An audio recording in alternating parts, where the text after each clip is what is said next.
শুভ দোল পূর্ণিমা। রাধে রাধে। তো আজকের ভিডিওটা শুরু করছি বড়দের পায়ে আবির ছোঁয়ানো দিয়ে। প্রথমে মাসিকে, তারপর মামি, আর তারপর দিদাকে আবির দিয়ে নমস্কার করে নিলাম। আর তারপরে কিন্তু বৌদিকেও একটু আবির দিতে এসেছিলাম। আর বৌদি এদিকে আমাকে পুরো ভূত করে দিয়েছে। আর এমনভাবে আবির দিয়েছিল আমার পুরো নাকের ভেতরে চলে গেছে। তারপরে দেখি ওতে মাথা ফাটা রং মেশানো ছিল।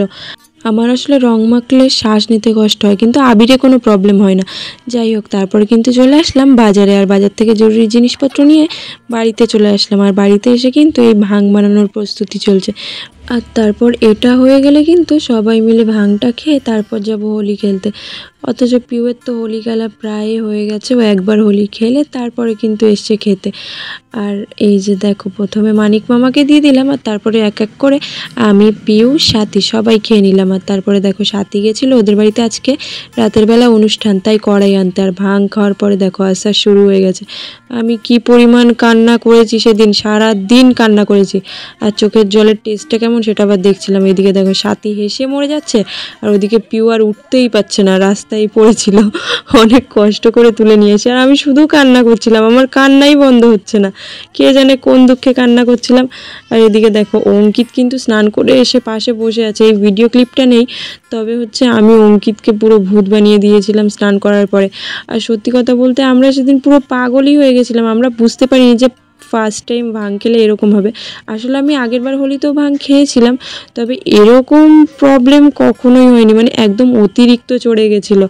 আর সে কি অবস্থা, সারা দিন আমি কেঁদেছি আর সাথে সারা দিন হেসেছে। পিউ তো পুরো সাইলেন্স, আজকে ঘুমিয়েছিল আর পুরো পরের দিন গিয়ে উঠেছে, তাও ওর হ্যাংওভারে উঠিনি।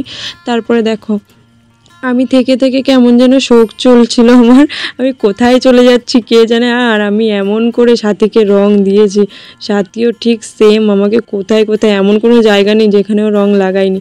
আর এদিকে আমি একটু পরে পরে কিন্তু ভাং নিয়ে আসছি আর খাচ্ছি, নিয়ে আসছি আর খাচ্ছি। আর তারপর আবার সাইলেন্ট মুডে চলে যাচ্ছি, মানে আমি পুরো দিনটা সাইলেন্ট মুডেই ছিলাম। আর এদিকে দেখো ওরা হেসেই যাচ্ছে, ওদের হাসিই থামছে না। আর আমার এদিকে হাসি তো দূরের কথা, আমার মনে হচ্ছে মনটাই মরে গেছে। তোমরা কে কে এরকম ভূতের মতো হোলি খেললে আর ভাং খেলে কমেন্টে কিন্তু জানিও। আর আমরা তো অনেক হেসেছি, তোমরা কে কী করেছিলে সেটাও কমেন্টে জানিও। আর এদিকে আমি আলতা নিয়ে এসেছি সাথীর মাথায় ঢালবো তাই। আর তারপর পিউয়ের দিকে হাঁ করে তাকিয়ে আছি, কী বলবো বুঝতে পারছি না। তারপরে একটু ডান্স করলাম। এদিকে কিন্তু পিউ বাড়িতে চলে যাচ্ছিলো, আমি যেতে দেবো না তাই আটকে রেখেছি। তারপরে দেখো এই যে আবার সাথীকে রং লাগাচ্ছি, মানে আমার রং লাগিয়ে মনই ভরছে না। ওরা দেখি রাস্তায় শুয়েছিল, আমার সেটা শান্তিতে দেখতে ইচ্ছা করছিল না, তাই আমি আবার এসেছি রং লাগাতে। তারপর দেখি বৌদি এসছে আমাকে রং লাগাতে। এই যে আমি ছুটেছি দেখো, হোলি খেলার পর 5 ঘন্টা ঘুমিয়েছি। আর তারপরে কিন্তু চলে আসলাম সাথীদের বাড়িতে। আর এখন দেখি অনুষ্ঠান শেষ হয়ে গেছে, তাড়াতাড়ি করে খেতে বসে পড়লাম। আর খেয়ে দিয়ে কিন্তু চলে যাব বাড়িতে। সবাই দেখি উঠে গেছে, শুধু পিউই উঠিনি ঘুম থেকে। ওর যে কী পরিমাণ নেশা হয়েছে কে জানে। যাই হোক, ভিডিওটা ভালো লাগলে লাইক, কমেন্ট, শেয়ার আর সাবস্ক্রাইব করে দিও। টাটা, দেখা হচ্ছে নেক্সট ভিডিওতে।